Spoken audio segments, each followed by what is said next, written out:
नमस्कार, আমি ডক্টর শেফালি বানসাল মাধব, বন্ধুত্ব বিশেষজ্ঞ new life fertility centre Siliguri. আজ আমি সংক্ষেপে বলবো একজন বন্ধ্যাত্ব বা ইনফার্টিলিটি রোগীর ক্ষেত্রে আমরা কি কি পরীক্ষা করি এবং কেন করি। প্রথমেই আমরা বুঝতে চাই বন্ধ্যাত্ব বলতে কি বোঝায়। যদি একজন দম্পতি 1 বছর ধরে নিয়মিত চেষ্টা করার পরেও সন্তান ধারণ করতে না পারেন, তখন তাকে আমরা বন্ধ্যাত্ব বলি। এর কারণ পুরুষ বা নারী দুজনের যে কোনো একজনের সমস্যার জন্য হতে পারে, তাই সবসময় দুজনকেই পরীক্ষা করা জরুরি। প্রথমেই আসি পুরুষের পরীক্ষার কথায়। সবচেয়ে গুরুত্বপূর্ণ পরীক্ষা হলো সিমেন অ্যানালাইসিস। এই পরীক্ষায় আমরা শুক্রাণুর সংখ্যা, গতি এবং আকার দেখি। অনেক সময় সমস্যা এখানেই ধরা পড়ে, তাই এটি গুরুত্বপূর্ণ ও সহজ পরীক্ষা। এবার নারীর পরীক্ষার কথা বলি।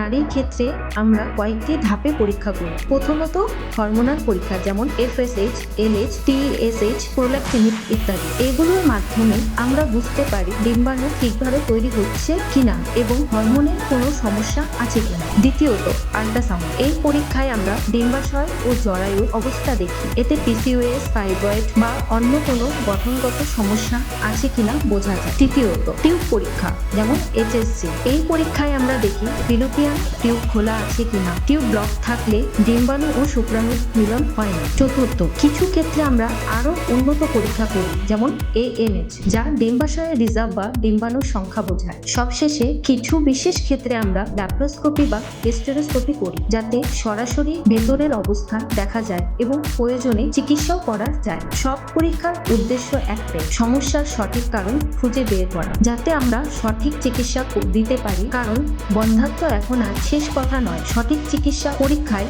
অনেক দম্পতি সুফল পেয়েছেন।